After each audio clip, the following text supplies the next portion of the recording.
Welcome back everyone. This is the second lesson recording for IM2, March 8th, 2021. Now you're going to take some notes. So when we've talked about complex numbers, we've talked about imaginary numbers. What is a complex number? Welcome back. This is the second lesson recording for IM2, March 8th, 2021. So last lesson we talked about real numbers. That was a different categorization of different numbers where we had rational numbers and irrational numbers. And rational numbers included integers and whole numbers and natural numbers. But now we're going to extend the real numbers to complex numbers. And what are complex numbers? Well, a complex number consists of two parts added together. It always has a real part and a imaginary part. So it's always in the form of a plus bi, where a represents the real part and bi represents the imaginary part, and imaginary part is represented by the number that is multiplied to the I. Remember, I is the imaginary number and it is defined as square root of -1. Okay, so this part is the imaginary part and a is the real part, the part without the I being multiplied to it. So if you have 3 plus 4i, this is an example of complex number with 3 being the real part and 4i being the imaginary part. This is another example of complex numbers, 2 being the real part and -1i being the imaginary part. Here's another example of complex number, -8 plus I root 6. -8 is the real part because it does not have I being multiplied to it, but square root of 6 is being multiplied by I, so this is the imaginary part. Notice the notation, okay? When I is being multiplied to a whole number, we always write the I after. When there is no number attached to I, the default number is 1. But when I is being multiplied to a radical, a square root, then we write the I first, followed by the radical.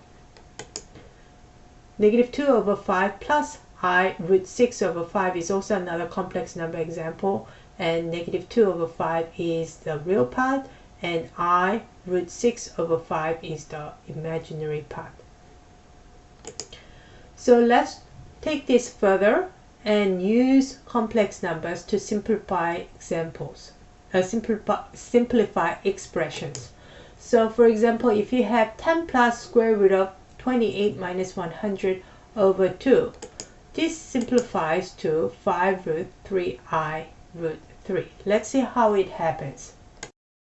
Because square root is a grouping symbol, that means we want to evaluate what's inside the square root before we do anything else. That takes precedence. So the order of operations say grouping symbol first. So this is equal to 10 plus, what is 28 minus 100? That's 72, but it's -72. Square root of -72 all over 2. Now up to now, when we had negative of square root of a negative number, we've always said, oh, we can't go any further. There is no such a thing, okay? But now that we are in the realm of complex numbers, we've extended our number system to include complex numbers, we can solve these because this simplifies to 10 plus, what is square root of -72? I can simplify this as square root of -1 times square root of 72, because square root of -1 times 72 is -72, so I just split that apart all over 2. And I know that square root of -1 is just I, and I is being multiplied to square root of 32. Now do you see can I simplify square root of 72 anymore? Okay, so that I can break that up as square root of 36 multiplied by 2, and I broke it up as 36 and 2 because 36 is a perfect square, which is a factor of 72 all over 2.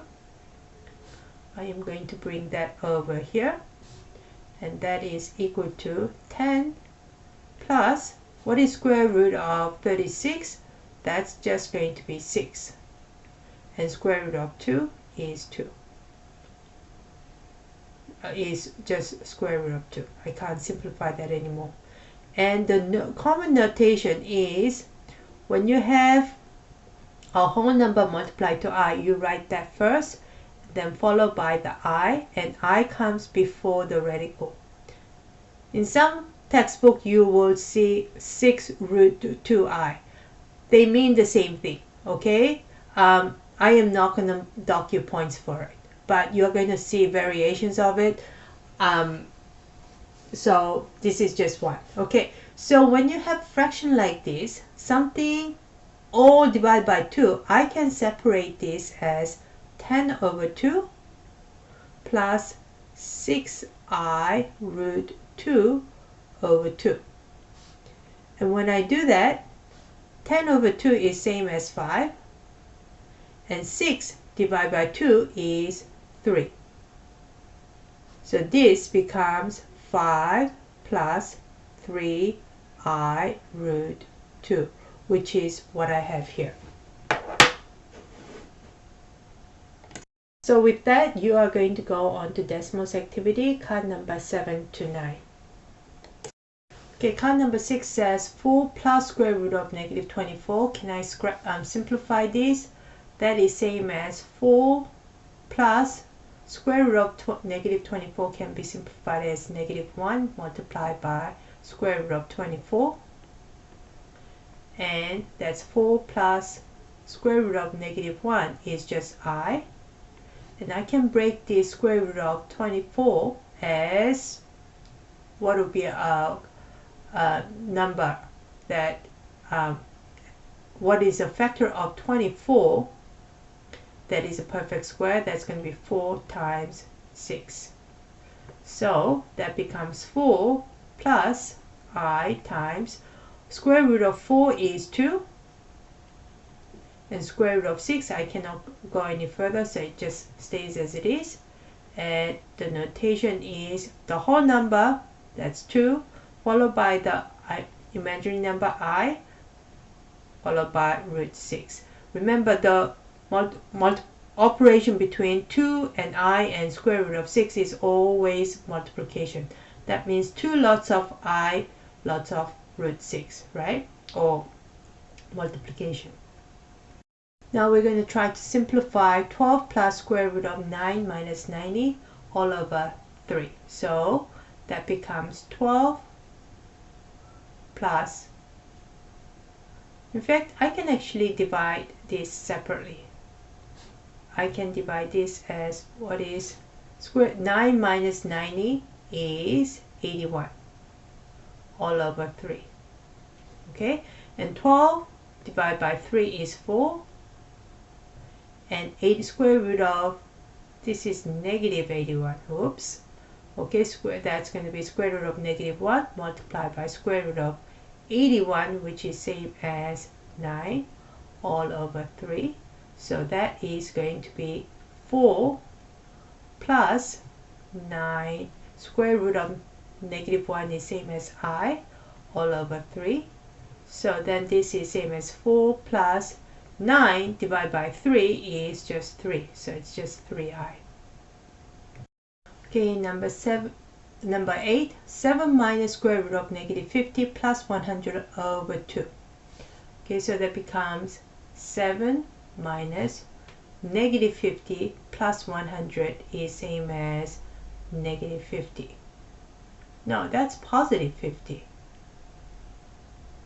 Ah, that's a trick right there, isn't it? Okay, just because you have negative doesn't always mean you're going to end up with negative number there. So you have 7 minus square root of 50 is same as square root of 25 times square root of 2 all over 2. So that is same as 7 minus square root of 25 is 5 root 2 divided by 2.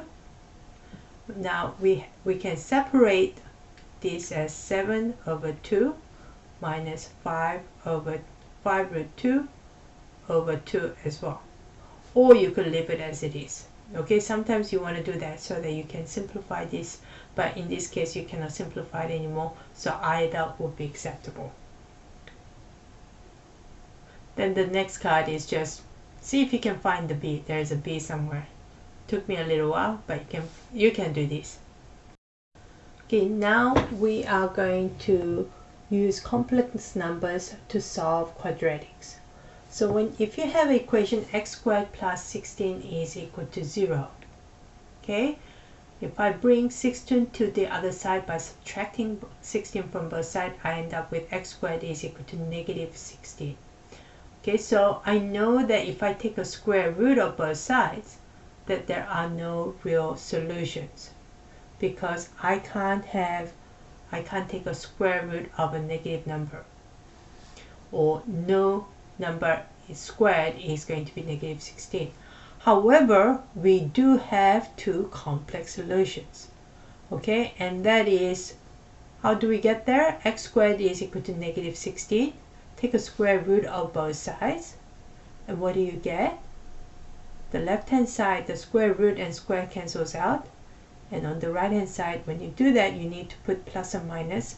The square root of negative 16, we can rewrite this as square root of 16 times negative 1, and so that is plus or minus square root of 16 multiplied by square root of negative 1, which is square root of 16 is 4, and square root of negative 1 is I, so it's plus or minus 4i.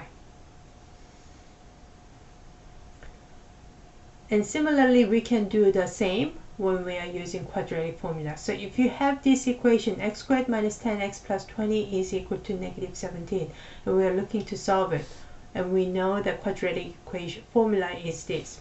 How do I do that?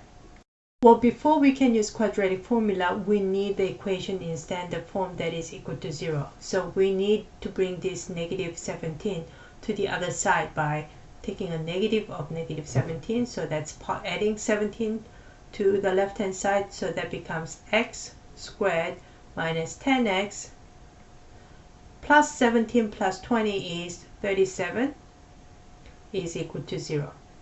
Now in this case, a is equal to, what is the number in front of x squared? That's 1. What's b? b is negative 10, and c is 37. So then x is equal to, some of you are not writing x is equal to, and please do not do that. Don't start by substituting it in. I always want you to start with x is equal to, so that it is clear to you that the end product of all of this is that you're finding x.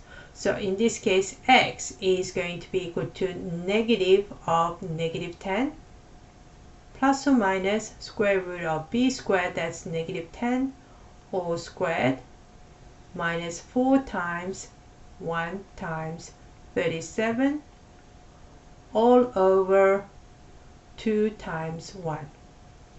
And that is negative of negative becomes positive, plus or minus square root of negative 10 squared is 100, okay, minus 4 times 37. That's going to be 148, I believe, all over 2. And that simplifies to 10 plus or minus, what is 100 minus 148? That becomes negative, doesn't it? Negative 48 all over 2. And that is same as 10 plus or minus square root of 48. Square root of 48. 48 can be broken up as what? It's certainly divisible by 4, but it is also divisible by 16. It's 16 times 3. 16 times 3 is 48, and we still also need to multiply by negative 1 as well to get 16 times 3 times negative 1 is negative 48 all over 2, and that becomes 10 plus or minus square root of 16 is 4, square root of negative 1 is I, and square root of 3 stays as it is all over 2. Then I can separate this as 10 over 2